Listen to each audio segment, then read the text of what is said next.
Selamat datang di talk show Yayasan Indonesia Mengabdi. Hai, saya Sinta. Bersama kita hari ini telah kedatangan dua orang narasumber dan juga trainer dari program dukungan kesehatan mental dan psikososial bermitra dengan UNICEF. Di sini ada Dr. Farida Aryani. Apa kabar, Kakak Sinta? Dan juga Bapak Yusri MA. Nah, hari ini kita akan membahas tentang apa itu kesehatan mental pada anak tentunya, dan apa sih yang harus difahami oleh orang tua dan guru mengenai mekanisme penanganan dan rujukan masalah kesehatan mental pada anak. Menurut data dari UNICEF, 1 dari 3 orang anak mengalami masalah kesehatan mental selama pandemi COVID-19 ini. Nah, di sini kita akan membahas lebih jauh mengenai apa itu kesehatan mental dan apa saja sih yang harus dilakukan oleh orang tua atau guru ketika mungkin ada anak yang mengalami kesehatan mental. Nah, Ibu Farida Aryani, kesehatan mental pada anak itu apa sih? Terima kasih Kakak Sinta. Apa kabar semua penontonnya Yayasan Indonesia Mengabdi? Semoga semua mentalnya sehat yang nonton, ya insya Allah. Oke, terkait dengan apa sih kesehatan mental itu, kita lihat rujukannya biasanya WHO ya. Bagaimana sih kesehatan mental? Menurut WHO, kesehatan mental itu adalah sebuah kondisi sejahtera. Ya, jadi kondisi sejahtera itu yang tanda-tandanya adalah dia memiliki upaya atau kemampuan untuk menangani masalahnya, kemudian dia bisa mengatasi stresnya, dan kemudian yang paling penting lagi adalah dia bisa menjadi lebih produktif dan bermanfaat bagi orang banyak. Intinya adalah bagaimana dia bisa beradaptasi dengan dirinya dan kemudian dengan lingkungannya. Seperti itu Kakak Sinta. Oke, menarik sekali. Jadi bagaimana anak bisa beradaptasi ya dengan lingkungan rumahnya, sekolah, dan lingkungan sekitarnya. Dan juga dirinya sendiri. Iya, dan dirinya sendiri. Ya. Nah, tadi berbicara tentang apa itu kesehatan mental pada anak. Sementara tadi berdasarkan data dari UNICEF bahwa ternyata selama pandemi anak mengalami gangguan kesehatan mental. Nah, apakah orang tua, bagaimana peran orang tua di sini? Kenapa orang tua perlu sadar apa itu kesehatan mental? Iya. Sebenarnya kalau kita terkait data tadi Kakak Sinta mengatakan bahwa selama pandemi ini anak-anak 1 dari 3 anak mengalami masalah dalam kesehatan mentalnya. Ini bisa saja memang berpotensi ya, karena kesehatan mental itu terkait dengan ada peristiwa-peristiwa biasanya yang mengiringi. Misalnya selama pandemi kita lihat anak-anak belajar dari rumah, dan kemudian mungkin orang tua juga lebih banyak di rumah, sehingga memang orang tuanya harus aware melihat apa saja gejala-gejala yang dialami ketika mereka selama pandemi ini. Apakah misalnya mereka sering mengurung diri, kemudian dia pola makannya terganggu, kemudian mood swing ya, lebih melihat bahwa mereka emosinya tidak stabil, kadang marah misalnya, kadang menangis. Itu bisa saja sebagai orang tua harus memperhatikan hal tersebut, karena selama pandemi kan kita tahu bahwa orang tua lebih banyak di rumah. Begitupun guru sih sebenarnya kayak gitu. Oke, nah berhubung karena orang tua otomatis lebih banyak menghabiskan waktu bersama anak. Nah, kira-kira bagaimana cara orang tua untuk mengidentifikasi masalah-masalah kesehatan mental yang kemungkinan terjadi pada anak mereka? Oke, nah ini juga penting banget untuk orang tua nih ya. Yang pertama, kalau kita lihat ada anak-anak di rumah yang berbeda dari biasanya nih. Misalnya dia berkomunikasi, bermain bersama saudara-saudaranya, terus kemudian dia lebih banyak menyendiri di kamarnya. Karena kan anak-anak juga selama pandemi ini bisa jadi mereka lebih banyak dengan handphonenya, ini kan belajarnya dari rumah, sehingga mereka lebih banyak menggunakan, mungkin bisa jadi mereka main games atau sebagainya. Itu biasanya orang tua harus mengobservasi itu. Atau bisa jadi anak-anak tadi yang saya katakan mood swingnya ya, yang tiba-tiba marah karena mungkin dia nggak bebas untuk bermain di luar, kemudian mereka nggak ketemu teman-temannya gitu ya, tidak bisa bermain seperti biasa. Ini bisa jadi mengalami perubahan emosi seperti itu. Atau dia pola makannya terganggu nih, yang biasanya makan teratur, kemudian mereka tidak mau makan, pola tidurnya terganggu. Nah, orang tua bisa melihat itu sebagai sebuah gejala daripada masalah kesehatan mental. Dan biasanya yang ditimbulkan adalah mereka sering merasa cemas, ya, kemudian bisa saja sih yang lebih parah adalah mereka depresi dan gangguan mental lainnya seperti itu. Nah, apa sih dampak dari kesehatan mental pada anak ini?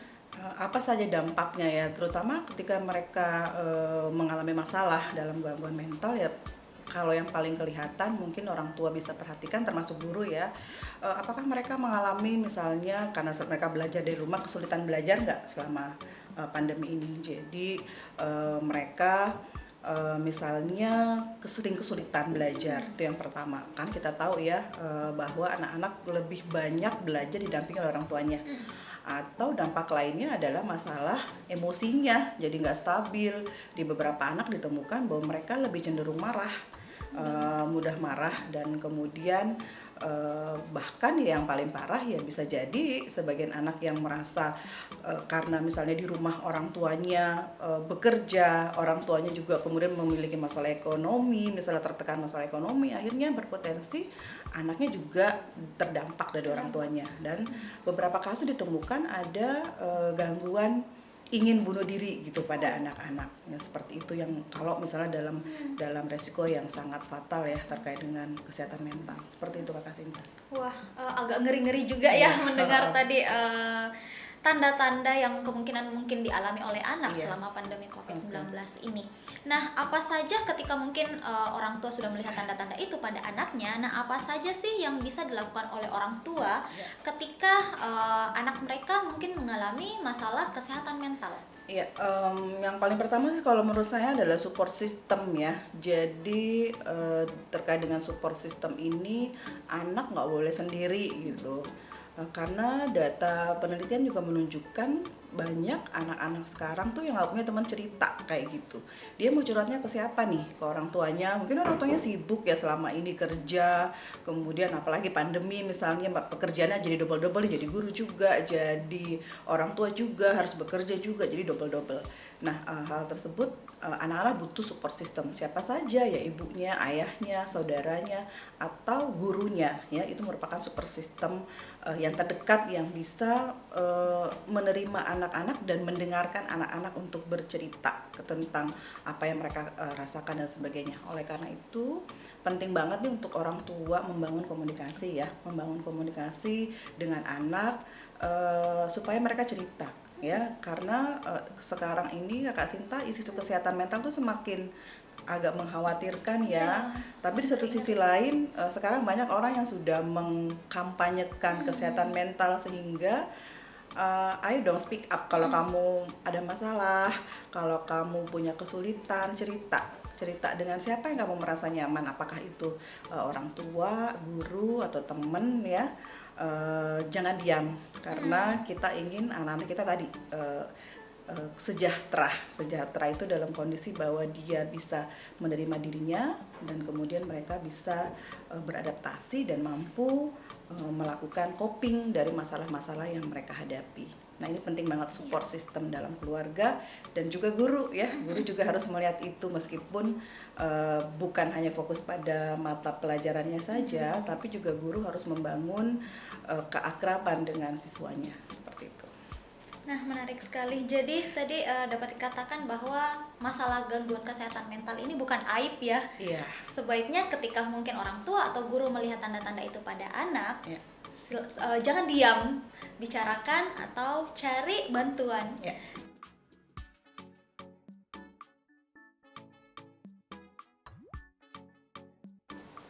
Nah, kira-kira menurut Ibu, ketika orang tua ternyata menemukan gejala-gejala gangguan kesehatan mental pada anaknya, kemana sih orang tua harus melapor? Ya, Nah ini penting banget nih Kakak Sinta untuk para orang tua di rumah juga ya, untuk para guru juga, bahwa ketika misalnya orang tua membutuhkan bantuan, ketika mereka melihat bahwa mereka mengidentifikasi anak-anaknya mengalami gejala-gejala yang menurut Bapak Ibu itu berpotensi untuk anak-anak memiliki masalah kesehatan mental, maka sebaiknya juga dikonsultasikan dengan gurunya.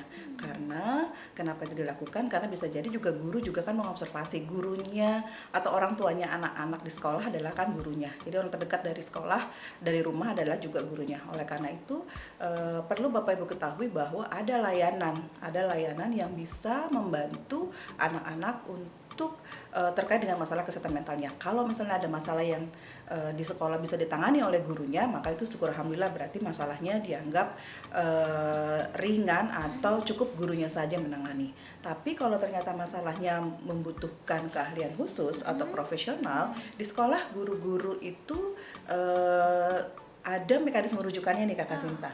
Dan itu layanannya tidak semuanya harus berbayar sih. Kalau kita tahu kan kadang-kadang banyak orang yang kalau menghubungi jasa profesional itu bayar berapa?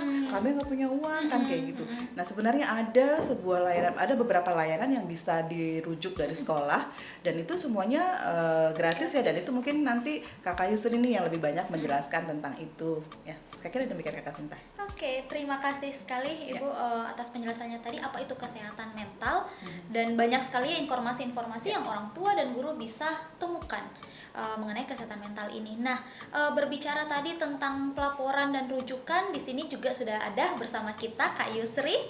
Halo Kak Yusri, apa kabarnya? Alhamdulillah. Oke, baik Kak Yusri, berbicara tentang masalah kesehatan mental pada anak, seperti yang dikatakan tadi Ibu Farida, ketika mungkin guru sudah membutuhkan bantuan ahli atau orang tua membutuhkan bantuan ahli, rujukan kasus seperti apa sih? Apakah ada lembaga-lembaga yang menyediakan layanan seperti itu? Oke. Kalau berbicara mengenai kasus anak, sebenarnya itu akan akan berbicara mengenai lintas sektor ya Kak Sinta. Bukan hanya 1, 2, atau 3 dinas. Karena kalau berbicara mengenai pemenuhan hak anak itu akan berbicara mengenai kesehatan, ada di dinas kesehatan, ada dinas pendidikan, ada dinas sosial, ada DP3A dan beberapa dinas lainnya. Termasuk di Dukcapil ya, dinas pendudukan dan catatan sipil kalau ketika berbicara mengenai akta kelahiran untuk anak. Karena itu salah satu masalah yang juga dialami sekarang oleh bahkan banyak anak tentunya. Namun ada 2 dinas yang memang concernnya ke sana, memberikan layanan atau pendampingan ketika anak mengalami masalah kesehatan mental. Sebenarnya bukan hanya kesehatan mental ya, namun pemenuhan hak anak lainnya, hak dasar anak lainnya. Ada dinas sosial dan ada juga DP3A dan tentu atau dinas pemberdayaan perempuan dan perlindungan anak. Dan ini tentunya semua terdapat di setiap kabupaten. Namun bedanya tentunya ada beberapa layanan yang sama, ada beberapa layanan yang tentunya berbeda di antara 2 dinas ini.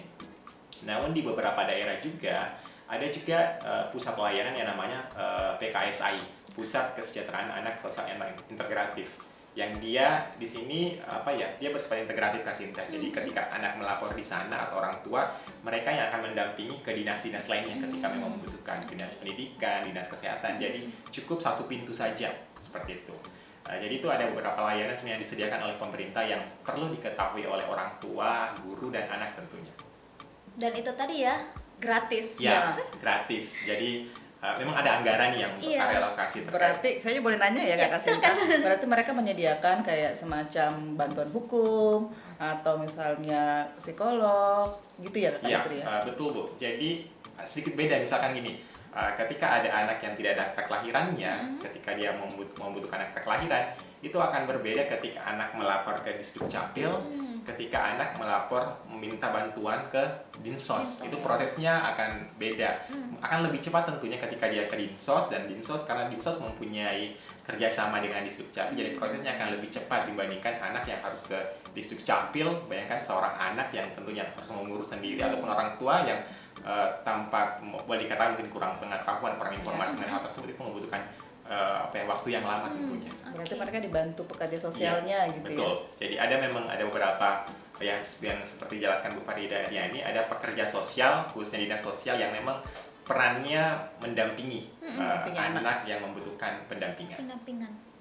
Oke, menarik sekali. Ternyata banyak sekali kemudahan sebenarnya ya yang disediakan, yang tersedia di sekitar kita ketika anak mengalami gangguan kesehatan mental. Nah, berkaitan dengan manajemen dan rujukan kasus tadi, kenapa sih orang tua dan guru harus memahami atau mengenal hal tadi? Oke, mengapa guru atau orang tua harus memahaminya? Namun sebelumnya sebenarnya ada data ya Kak Sinta. Beberapa tahun ini setiap sering ada data terkait jumlah kasus yang dialami oleh anak. Dan datanya itu sering menunjukkan bahwa kasus yang paling banyak dialami oleh anak adalah kasus berbadan hukum ya, kayak terlibat hukum, kekerasan, kasus terkait kesehatan mental dianggap kurang ya berdasarkan terlapor.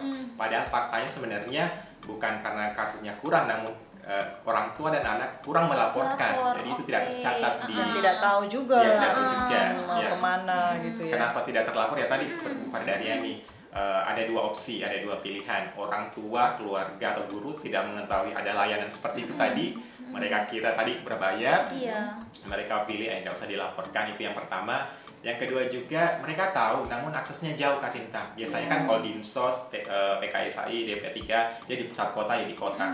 Kalau dia misalkan tinggal di desa yang jauh, tentunya mereka butuh waktu yang lebih, tenaga, biaya.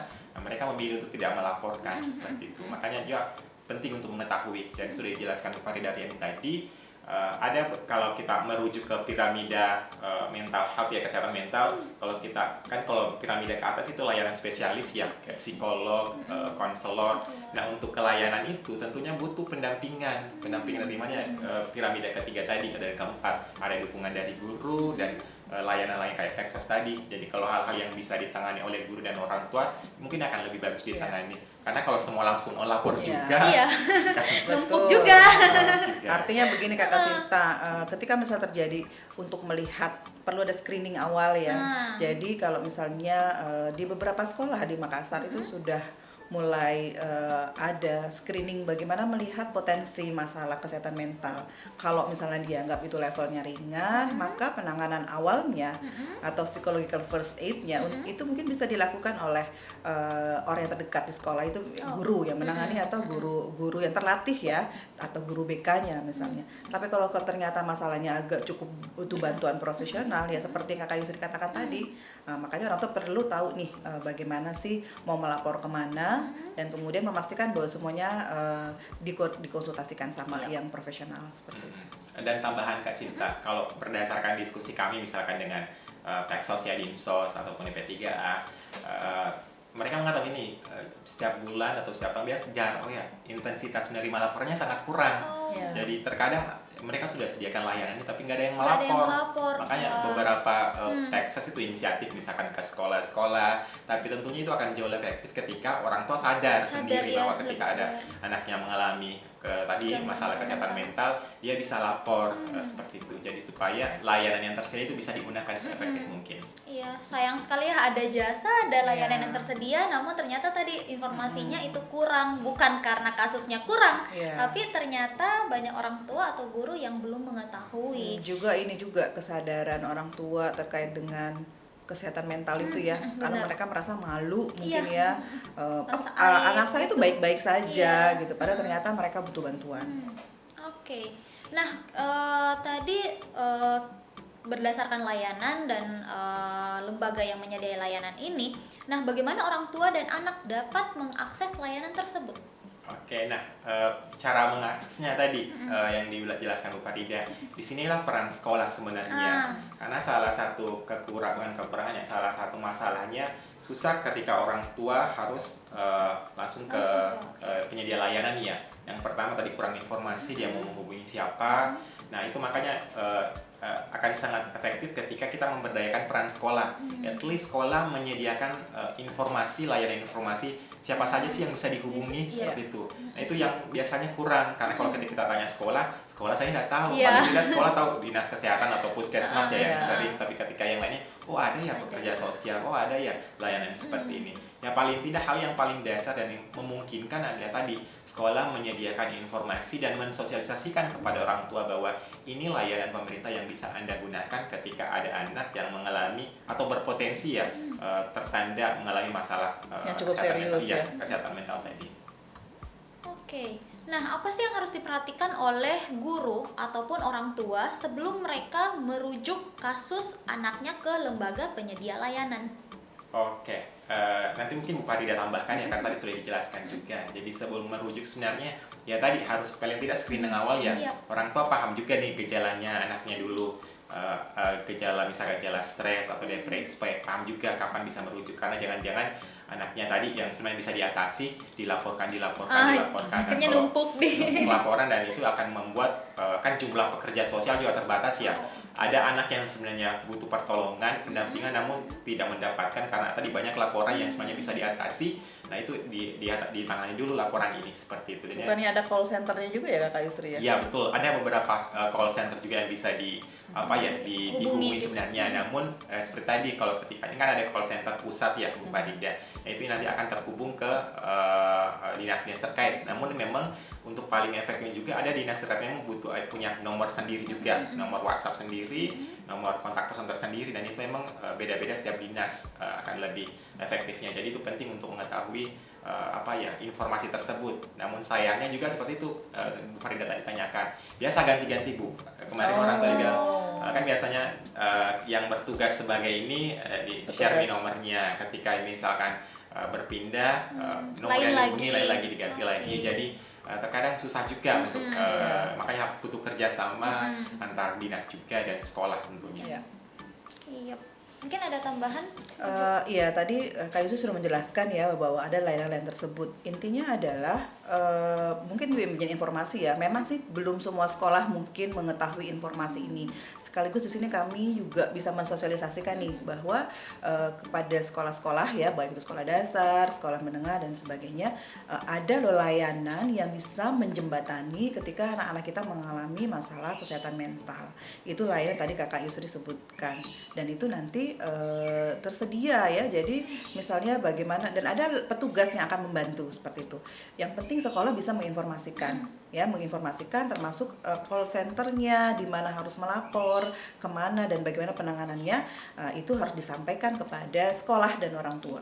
Dan yang kedua, memastikan bahwa jangan ragu ya untuk minta bantuan, dan memastikan bahwa semuanya dijamin kerahasiaannya, karena jangan sampai orang tua juga jangan deh nanti anak saya malu, atau misalnya masalahnya ini kan sangat-sangat private sekali, jadi saya nggak mau bocor kayak gitu. Tapi insya Allah ini ditangani oleh profesional. Di sana ada konselornya, ada psikolognya, ada psikiaternya yang akan membantu untuk penanganan masalah, dan tentunya tetap dikonsultasikan dengan orang tua, dengan guru, seperti itu.